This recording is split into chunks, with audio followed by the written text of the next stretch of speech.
मुख्य न्यायाधीश और उनके साथ जो डबल बेंच हैं, उनको इसमें तत्परता के साथ तुरंत उनको 72 घंटे के अंदर चुनाव आयोग से और भारत सरकार से रिपोर्ट मांगना चाहिए था। आपने मुझे इतना अधिक उत्साहित किया है कि मैं 71 वर्ष का नौजवान बन गया हूं और आज ही भारत सरकार के चुनाव आयोग को और सर्वोच्च न्यायालय के माननीय मुख्य न्यायाधीश को पत्र लिखने जा रहा हूं और उनके ईमेल पर डालूंगा कि 72 घंटे के अंदर इसका निर्णय लिया जाए, ये मांग करूंगा।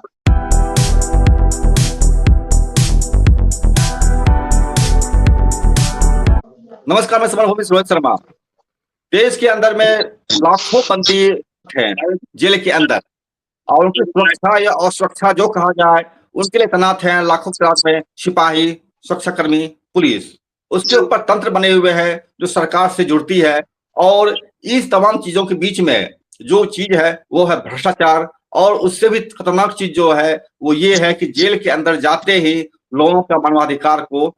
कुचल दिया जाता है और यहाँ तक कि वोट देने का जो बुनियादी अधिकार संविधान ने दिया है उसको भी इस जो सरकार है उसको बंद कर देती है। ऐसे में लगातार जो बंदी कल्याण संघर्ष मोर्चा की तरफ से भी चीजें लगातार उठती चली जा रही थी, जो 2006 से लगातार जेल के सवालों पर आंदोलन कर रहे थे, संघर्ष कर रहे थे, तो उनके भी लगातार ये मांगे उठती रही है कि जेल के में बंद बंदियों के मानवाधिकार को न कुचला जाए, उनके वोट देने के अधिकार को बंद न किया जाए। लेकिन इन तमाम चीजों के बीच में एक बहुत ही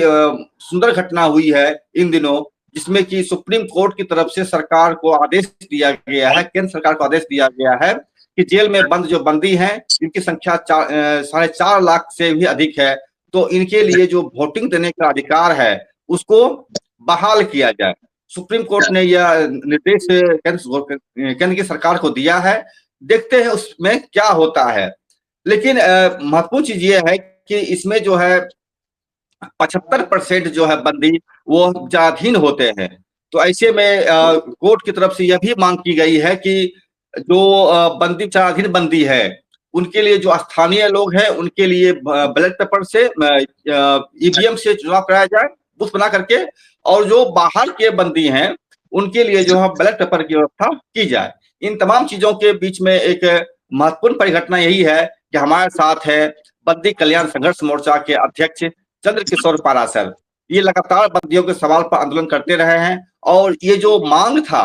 वोट देने के अधिकार पर, इस पर भी लगातार सवाल उठाते रहे हैं। पिछले दिनों जब मैंने इनसे इंटरव्यू किया था, उस इंटरव्यू में भी इन्होंने इस सवाल को रेज किया था कि बंदियों के अधिकार का सुरक्षा तभी हो सकता है जबकि उनके वोटिंग देने के अधिकार को सुरक्षित किया जाए। ऐसे में हम मेरे साथ है वो, और सीधे उनसे हम बात करते हैं कि इस परिघटना पर वो क्या सोचते हैं, सुप्रीम कोर्ट के निर्देश पर वो क्या विचार करते हैं। चंद्रकिशोर पाराशर जी, आपका बहुत बहुत स्वागत समरभूमि में है आपका। धन्यवाद, बहुत धन्यवाद जी। चंद्रकिशोर पाराशर जी, आपने लगातार बंदियों के लेकर के आंदोलन किया है। मुजफ्फरपुर जेल में बंद हजारों बंदियों के लिए आपने कई सारे सवाल उठाए हैं, जिस सवाल को माना भी गया है और कई सवाल को अनुत्तरित भी छोड़ दिया गया है जो कि नहीं माना गया। तो ऐसे में आपने जो महत्वपूर्ण सवाल उठाया था पिछले मेरे ही हर इंटरव्यू में, और उससे पहले भी जो किताबें छपी थी मुजफ्फरपुर जेल के बंदियों को लेकर के, उसमें भी आपने सवाल रेज किया था कि बंदियों के मताधिकार को सुरक्षित रखने का सबसे सुंदर तरीका यही है कि उनको वोट देने का राइट जो है वो दिया जाए ताकि उनके मानवाधिकार का ना हो सके। तो आज सुप्रीम कोर्ट ने यह निर्देश दिया है, 10 अक्टूबर को दिया है, तो इस पर आप क्या विचार करते हैं, क्या सोचते हैं आप? यह माननीय सर्वोच्च न्यायालय का बहुत ही स्वागत के योग्य निर्देश है, मगर दुखद बात यह है कि मुख्य न्यायाधीश और उनके साथ जो डबल बेंच हैं, उनको इसमें तत्परता के साथ तुरंत उनको 72 घंटे के अंदर चुनाव आयोग से और भारत सरकार से रिपोर्ट मांगना चाहिए था। जो समय का कोई अनुबंध उन्होंने नहीं दिया है और इसका लाभ उठा करके जो हमारी सरकार है और चुनाव आयोग है उसको अधिकार है कि वो 30 दिनों के अंदर कभी भी उसका जवाब दे सकती है। मगर इससे क्या होगा कि अभी जो बिहार में चुनाव चल रहा है, जिसका कि नामांकन प्रक्रिया भी समाप्त हो गया है, पहले चरण का चुनाव 6 तारीख को है और 6 नवंबर को, और दूसरा चुनाव भी 10 नवंबर को है, तो ये पूरी प्रक्रिया ही समाप्त हो जाएगी और जो सुप्रीम कोर्ट चाह रही है कि इसका लाभ कैदियों को मिले, तो तत्कालीन जो बिहार का चुनाव है उसमें उसका लाभ कैदियों को नहीं मिल पाएगा। मैं कहना ये चाहता हूं कि जो हमारा अधिकार है, जो हमारा मतदान का अधिकार है 1991 की धारा जो 5 है, उसमें जो अधिकार हमको दिया गया है, उसमें धारा 5 का क्लॉज लगाया गया है, जिसके अंतर्गत किसी भी कैदी को किसी प्रकार का, चाहे वो विचाराधीन कैदी हो या सजायाफ्ता कैदी हो, उनको वोट देने का अधिकार नहीं दिया जाता है। ये सरासर जो है कानून के द्वारा ही अन्याय किया जा रहा है। धारा 5 हमको बाधित नहीं करती है, बल्कि उनको बाधित करती है जिनको सजा हो चुकी है, और उसमें भी ये कहा जाता है कि सजा 2 साल या उससे कम की हो तो वो चुनाव में खड़े भी हो सकते हैं और मतदान भी कर सकते हैं। मगर विचाराधीन कैदियों को, जिनको कि छोटे छोटे केस में आप जेल में जाएंगे, तो मैं बिहार के लगभग 48 जेल हैं, उसमें जो लगभग 42 से 45 हजार कैदी हैं, उनके लिए 2006 से काम कर रहा हूं, और मुझे मेरे संज्ञान में ये बात है कि जैसे साइकिल की चोरी कर लिया, उसमें भी उनको बेलर नहीं मिल रहा है, उनको वकील नहीं मिल रहा है, और इस कारण कई कई वर्षों तक वो जेल में ही काराधीन रह जाते हैं, उत्पीड़न उनका होता है और वो मतदान नहीं दे पाते हैं। तो ये मांग हम लोग बहुत पहले से करते आ रहे हैं, 2006 से ही, कि विचाराधीन कैदियों को अगर आप मतदान के पहले उनको उम्मीदवारी का अधिकार आपने दिया है, जैसे बहुत सारे उम्मीदवार हैं जो जेल से नॉमिनेशन करते हैं, तो आपने चुनाव का अधिकार तो दिया है परंतु मतदान का अधिकार नहीं दिया है। तो ये तो बहुत बड़ी विसंगति है कि आप उनको कैंडिडेट बनाते हैं, उनको विधानसभा में जाने का अधिकार देते हैं, जब वो जीत जाते हैं, बहुत सारे ऐसे कैदी हैं जो जेल से ही जीतते हैं, तो उनको विधानसभा के सेशन में भाग लेने के लिए जाने दिया जाता है, मगर आप अन्य जो विचाराधीन कैदी हैं उनको मतदान से वंचित कर देते हैं। ये दुर्विसंधि को दूर करने के लिए माननीय उच्च न्यायालय को चाहिए कि अभी बिहार का चुनाव चल रहा है, एक विशेष निर्देश चुनाव आयोग को दें और जो भारत सरकार को भी दें कि वो 72 घंटे के अंदर उनके यहाँ जो अपने पक्ष को रखें और इसके आधार पर त्वरित यहाँ पर कार्रवाई की जाए। जब बड़े बड़े अपराधियों को मुक्त करने के लिए या उनकी सुनवाई के लिए रात को न्यायालय को बैठना पड़ता है, जजेज बैठते हैं, तो फिर जो हमारे देश में लगभग 5.5 लाख कैदी हैं, जिसमें लगभग 4.5 लाख विचाराधीन कैदी हैं, तो उनके अधिकारों की सुरक्षा के लिए रात में या दिन में त्वरित गति से क्यों नहीं सुनवाई की जा सकती है? चंद्रकिशोर पाराशर जी, एक चीज बताइए मुझे आप, ये जो वोट देने का अधिकार अगर बंदियों को मिल जाता है, जैसा कि सुप्रीम कोर्ट ने भी कहा है और आप लगातार सवाल को उठाते भी रहे हैं, और प्रशांत भूषण ने इस सवाल को कोर्ट में प्रोड्यूस भी किया था और इस पर आदेश आया था, अगर बंदियों को मत देने का अधिकार मिल जाता है तो उनको क्या बेनिफिट मिल सकता है,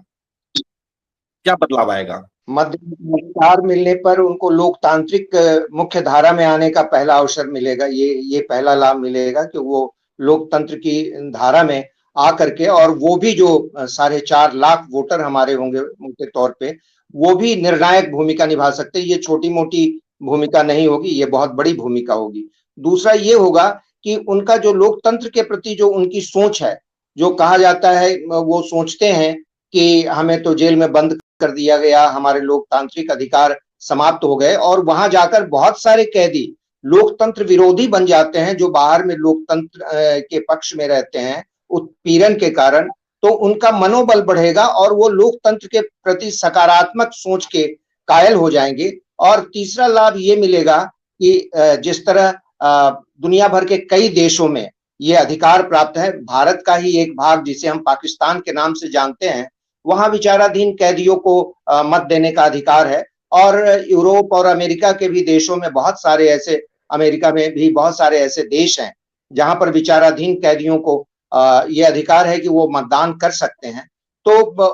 वो जो वैश्विक एक मानक है, उस पर हमारा भारत का लोकतंत्र खड़ा होगा और 4.5 लाख कैदियों को पूरे देश में मतदान का अधिकार मिलेगा। और अंत में ये कहना चाहते हैं कि कुल मिलाकर ये मानवाधिकारों का भी उल्लंघन है, क्योंकि हम दोष सिद्ध नहीं हुए, इसलिए हम कैंडिडेचर तो दे सकते हैं अपना, हम उम्मीदवारी दे सकते हैं, लेकिन मतदान नहीं दे सकते। यह तो मूर्खतापूर्ण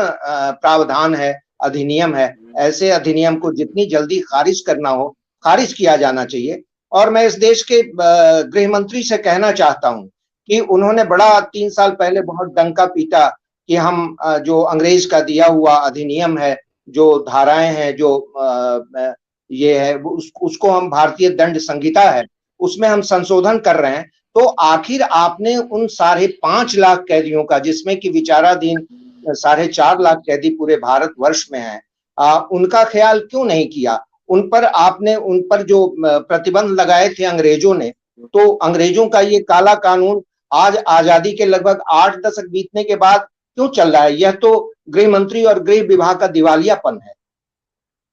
जी, तो सर प्रासर जी, मुझे एक चीज और जानना था कि अक्सर जेल के अधिकारियों पर आरोप लगते रहे हैं कि वो जो है भ्रष्टाचार में संलिप्त रहते हैं। तिहाड़ जेल के, अभी मैं रिपोर्ट पढ़ रहा था, तिहाड़ जेल के 9 लोगों को सस्पेंड किया गया, अधिकारियों को, जो कि कैदियों के नाम लेकर वसूली करते थे। ये चीज मुजफ्फरपुर में भी देखा गया था, जहाँ की जेलर सुप्रिंटेंडेंट जो है बंदियों के नाम पर जो है बाहर वसूली करते थे। तो इन तमाम चीजों पर भी क्या कुछ रोक लगा सकता है कि भ्रष्टाचार का जो ये तंत्र है थोड़ा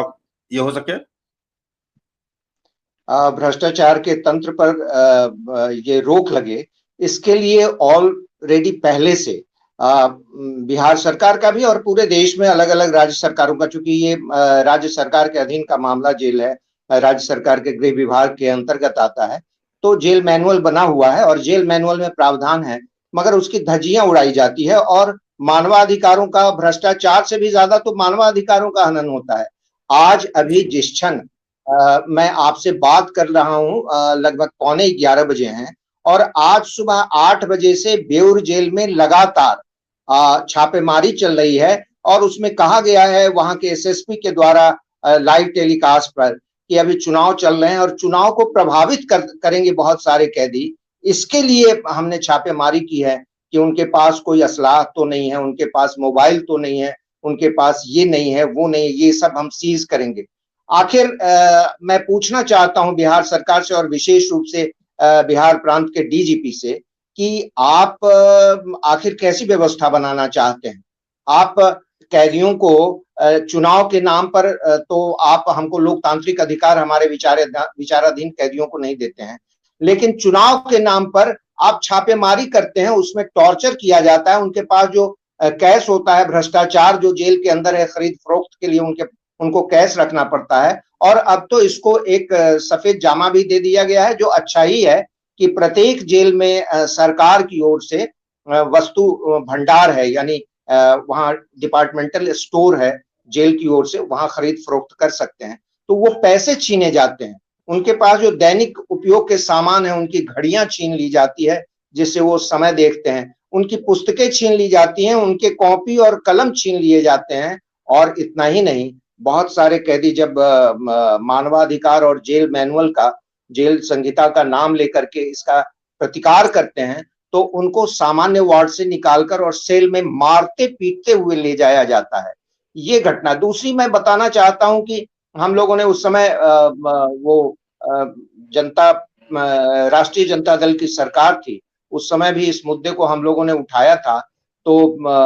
उसमें यह है कि हम लोगों ने पाया था कि चारा घोटाला हो या अलकतरा घोटाला हो, इससे भी बड़ा घोटाला बिहार के 48 जेलों में होता है, मानवाधिकार का हनन करके। और जो हमारे प्रिजनर्स ह्यूमन राइट हैं, जो जेल मैनुअल ने हमको दे रखा है, उसका हनन करके उससे भी ज्यादा बड़ा आर्थिक अपराध किया जाता है जेलों के अंदर। इस पर अंकुश क्यों नहीं लगता है? इसलिए नहीं लगता है कि जब तक नीतीश की सरकार नहीं थी,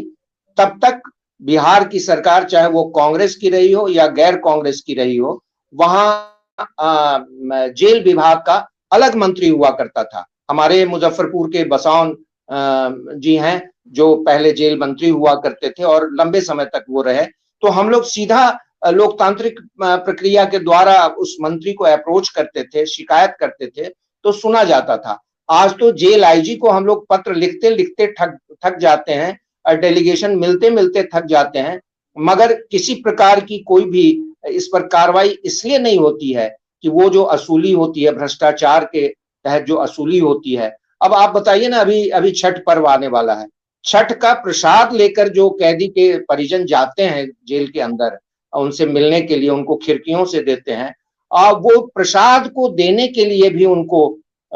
50 रुपए से लेकर 500 रुपए तक जो प्रसाद की मात्रा है उसके आधार पर उनसे वसूला जाता है। यानी करोड़ों रुपए का वसूली केवल छठ के पारण के दिन और छठ के बाद के सप्ताह में वसूल किया जाता है, केवल प्रसाद के आदान प्रदान के लिए। जब हम बेल आउट होते हैं जेल के अंदर से, तो बेल बाउंड हमारे पास आता है और एक एक बेल बाउंड का 300 से लेकर के और 2000 तक वसूली किया जाता है जेलों में। और ये केवल मुजफ्फरपुर केंद्रीय कारा या आदर्श जेल का नाम देकर बेउर का जेल में ही नहीं, बल्कि 48 जेल जो जो नीचे से ऊपर तक है हमारे सेंट्रल और जेल और नॉन सेंट्रल लोकल जेल हैं, उन सब में वसूली किया जाता है। इसी प्रकार हम कुछ भी खरीदते हैं तो उसमें भी, जैसे हम चाहते हैं कि हम कोई जो इंदिरा गांधी इंटरनेशनल ये यूनिवर्सिटी, ओपन यूनिवर्सिटी है, उससे कोई कोर्स करें, तो उसका जो कॉरेस्पॉन्डेंस होता है, वो जो हमको मटेरियल भेजते हैं, उसको रिसीव करने के लिए भी सैकड़ों हजारों रुपया हमारे कैदी विद्यार्थियों को देना पड़ता है। तो इसलिए मैं तो ये कहता हूं कि कई हजार करोड़ का घोटाला प्रत्येक वर्ष बिहार के 48 जेलों में होता है। और इसी प्रकार बिहार से भी ज्यादा बदतर स्थिति जोगी राज में है, वहां और चीजों में सुधार हुआ होगा मैं नहीं जानता, लेकिन जेल की परिस्थिति में हमारे पड़ोसी प्रदेश बंगाल और आसाम और ये उत्तर प्रदेश में किसी प्रकार की सुधार नहीं हुई है। चंद्रशेखर प्रसाद जी, मुझे एक अंतिम सवाल पूछना आपसे है। ये जो आपने भ्रष्टाचार की तमाम बातें बताई, जेल के अंदर और बाहर अंदर चल रहा है, परिजनों के साथ में हो या बंदियों के साथ में हो, और इन पर जब आप मिलते हैं किसी से या मिलने की कोशिश करते हैं तो कोई जवाब नहीं मिलता है। अगर ये बंदी का अधिकार मिल जाता है वोट देने का, अगर उनको ये विधायक, एमएलए, एमपी चुनने का भी अधिकार उनको मिल जाता है, तो क्या नहीं लगता है कि इनकी आवाज को वो मंत्री भी सुनेंगे, उनकी समस्या को वो मंत्री भी उठाएंगे, वो विधायक भी उठाएंगे?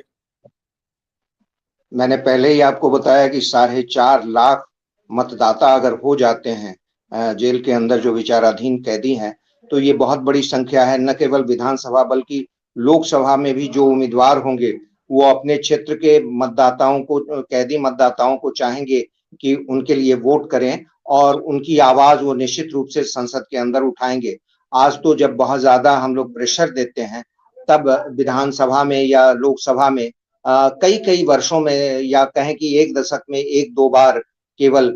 कोई विधायक या सांसद इस विषय को उठाता है, जेल के विषय को उठाता है, जबकि वो स्वयं जेल से आकर के और तब विधानसभा और लोकसभा में अधिकांश उम्मीदवार जाते हैं। इसमें सबसे बड़ी संख्या भारतीय जनता पार्टी की है। और मैं बताना चाहता हूं कि चाहे वो केंद्रीय मंत्री गिरिराज सिंह से लेकर और बिहार के मंत्रिमंडल के आधे दर्जन ऐसे मंत्री हैं जो राम जन्मभूमि आंदोलन में एक बार नहीं 3-3 बार जेल गए हैं, उन पर आज भी मुकदमा चल रहा है, उसकी पीड़ा वो भोग रहे हैं। लेकिन वो उस विषय को कि 25-30 सालों से वो बिना वजह, जिसका कोई प्रमाण नहीं है और वो उनके ऊपर इम्पोज है वो केस, उसको अनकंडीशनल क्यों नहीं हटाया जाता है? एक मैंने उदाहरण दिया, इस प्रकार के बहुत सारे उदाहरण हैं जिसमें 10-10 वर्षों से, 15-15 वर्षों से विचाराधीन कैदी सड़ रहा है जेल के अंदर, कोई प्रमाण नहीं है, पुलिस की गवाही नहीं। जिस पुलिस ने उसको एक्यूज बनाया, उसको गिरफ्तार किया, उन्होंने कोई प्रमाण पेश नहीं किया और बिना प्रमाण के वो जेल में बंद है और उनका मतदाता अधिकार उनका हनन कर दिया गया है, बंद कर दिया गया है। तो इतनी बड़ी आबादी अगर बैलेट के माध्यम से या ईवीएम के माध्यम से, बैलेट और ईवीएम इसलिए मैंने कहा कि मान लीजिए कि पटना में कोई बंद है, मुजफ्फरपुर का व्यक्ति, तो वो बाय बैलेट जो है वो अपना पोस्टल बैलेट से वो वोट करेगा, मगर जो लोकल है, पटना क्षेत्र का रहने वाला है, तो वो ईवीएम से अपना बूथ बना रहेगा जेल के अंदर और वो करेगा। तो इस व्यवस्था को लागू किया जाना चाहिए। इस मामले में जो विकसित देश हैं, लोकतांत्रिक देश हैं, उसमें जो विचाराधीन कैदियों का अधिकार है, उसको हमारे दोनों ही जो न्यायपीठ के सदस्य हैं, हमारे माननीय सर्वोच्च न्यायालय के जो ये मुख्य न्यायाधीश हैं और उनके जो सहकर्मी न्यायाधीश हैं, उन दोनों को त्वरित गति से, केवल मैं तो आपके चैनल के माध्यम से मांग करता हूं कि आज और अभी से 72 घंटे के अंदर भारत सरकार और चुनाव आयोग को ये निर्देश दें कि वो इस विषय को गंभीरता से लेते हुए और अपना त्वरित निर्णय पारित करके और हमारे देश के और विशेष रूप से अभी जो बिहार में चुनाव चल रहे हैं, तो यहाँ के लगभग 35,000 विचाराधीन कैदियों को वो अधिकार दें, तो ये एक शुभारंभ होगा। बहुत बहुत शुक्रिया चंद्रशेखर प्रसाद जी। और आपने जो जानकारी दिया है और जो सरकार से मांग किया है कि 72 घंटे के अंदर इस चीज किया जाए, ताकि बिहार के चुनाव में जो 6 तारीख को होना है और 11 तारीख को होना है नवंबर महीने में, उसमें लोगों को जो बंदी है उनको फायदा मिल सके और साथ ही सरकार को भी एक महत्वपूर्ण डिसीजन लेने में मदद मिल सके। बहुत बहुत धन्यवाद आपका, आप लगातार संघर्ष करते रहे। मैं आपके चैनल के माध्यम से आपने मुझे इतना अधिक उत्साहित किया है कि मैं 71 वर्ष का नौजवान बन गया हूं और आज ही भारत सरकार के चुनाव आयोग को और सर्वोच्च न्यायालय के माननीय मुख्य न्यायाधीश को पत्र लिखने जा रहा हूं और उनके ईमेल पर डालूंगा कि 72 घंटे के अंदर इसका निर्णय लिया जाए, ये मांग करूंगा और इसके लिए मैं समरभूमि चैनल का बहुत आभारी हूँ। जी बहुत बहुत शुक्रिया आपका, आपने बताया। और इसके साथ ही हम आपसे विदा लेते हैं और हम सरकार और जो भी है तंत्र यहाँ पर उनको जरूर कहेंगे कि इस बात को ध्यान दें। और इसके साथ ही चंद्रशेखर प्रसाद जी, हम आपका बहुत बहुत आभार व्यक्त करते हैं कि सवाल पर आपने जवाब दिया और लगातार बंदियों के सवाल को लेकर जिस तरह से आप मुखर रहे हैं वो भी बहुत ही स्वागत योग्य है। बहुत बहुत शुक्रिया। हम दर्शकों को कहना चाहेंगे कि जो चीज आप देख पा रहे हैं वो देखें और लोगों को बताएं। साथ ही हमारे चैनल को लाइक करें, सब्सक्राइब करें, शेयर करें, इससे जुड़े रहें। इसके साथ ही हम और कहना चाहेंगे कि आप हमारे दर्शक हैं, आप हमारा मेंबरशिप ले सकते हैं जो 89 रुपीज का है और 159 रुपीज प्रति माह का है। तो आप देखते रहे हमारा चैनल। नमस्कार, आपका भी बहुत बहुत शुक्रिया चंद्रशेखर प्रसाद जी। बहुत धन्यवाद जी।